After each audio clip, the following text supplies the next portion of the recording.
What's referred to as the free will defense is the apologetic defense used against the problem of evil, which in short seeks an answer as to why an all-loving and omnipotent God allows so much evil to occur. Well, it's because God doesn't want to be worshipped by robots, as many apologists, even famous ones like Frank Turk, will tell you. Except, it doesn't really seem like God gives that much of a shit about free will, seeing how, number one, he doesn't intervene when anyone's free will is taken away, and two, when he's the one taking free will away.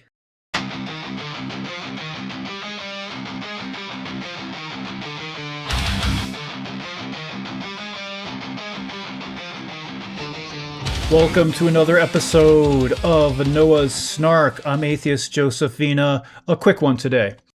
Let me address the latter point I made first.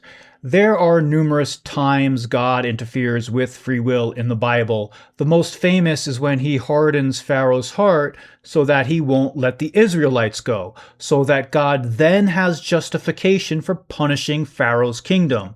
Though justification is probably the wrong word to use here, if God is setting things up like this on purpose.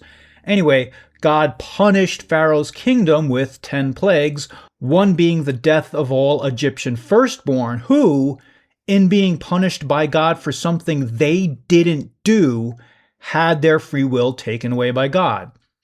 Likewise, God flooding the earth to kill everyone but Noah's family took away all those people's free will. In the book of Joshua, God hardened the hearts of various Canaanite nations so that they would aggressively wage war against Israel.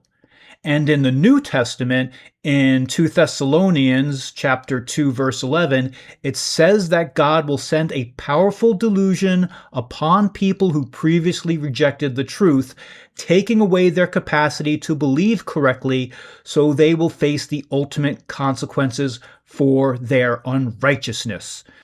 Then there's Saul/Paul, who was initially a persecutor of Christians. However, on his way to Damascus to arrest more followers of Jesus, he encounters a blinding light and hears the voice of Jesus, who asks him why he is persecuting Christians. This encounter leads to Saul's conversion to Christianity. While Saul had been actively persecuting Christians, this intervention by God directly altered his path. He didn't have a choice. He didn't have free will not to believe at this point. Even Jesus is told by God in the garden that he has to be crucified. In fact, anytime there is divine intervention in the affairs of humans, free will, if that's actually a thing, and I'm unconvinced, is taken away by God. Now, regarding the former point, whereas God seemingly does not care when someone's free will is taken away, looking back upon history, God was silent when the free will of the Jews was taken away during the Holocaust. God was silent when the free will of all of Jeffrey Epstein's victims was taken away. God is silent when anyone's free will is taken away, when they're being raped or murdered.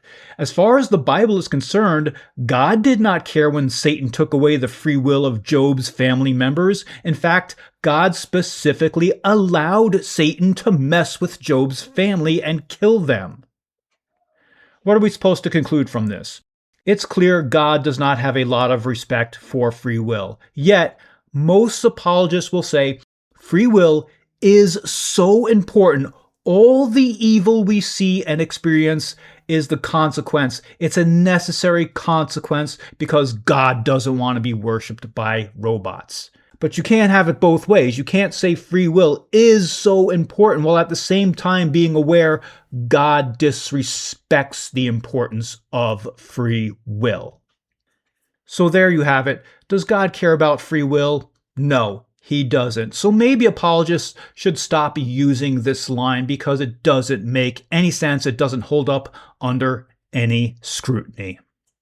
Thank you for listening to this short episode of Noah's Snark. I'm Atheist Josephina, aka AJV. I'll see you on the flip side. Until then, revel in reason and love the logical.